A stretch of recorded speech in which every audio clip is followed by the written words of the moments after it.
Dakari, assalamu alaikum. Alaikum Da Allah afuwan na barka kana ta jira. ya ka shanya ni yanzu guga ya rage. Wallahi na barka kana ta. Ya mana wait. Kai abin da ya kawo ka mana.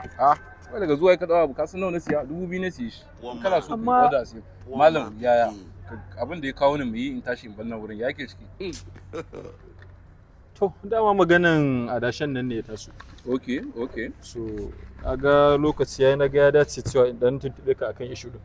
To Eh za fara da shi? za mu fara insha Da Allah. waye ne a ciki? Akwai Atiku, akwai Buwa, akwai Dangote, akwai Mangal. Wani mangal? Dairo Baro Mangal. Ba zai iya ba. Zai iya ba. Ya cire shi.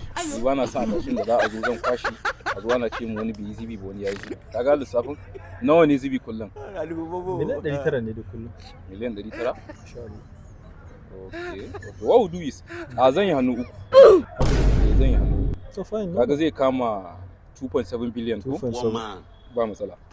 So zan yi making arrangement yanzu na ƙara saka. No wala ba da mu. Akwai Fauziya zan sa ta kira ka. To shikenan Kaga lissafin? ba da mu. Shine. Sai Ka yi hakuri fa. No In wala. kana so ka siya abun nan. Wannan zai amfani da shi. ba da mu.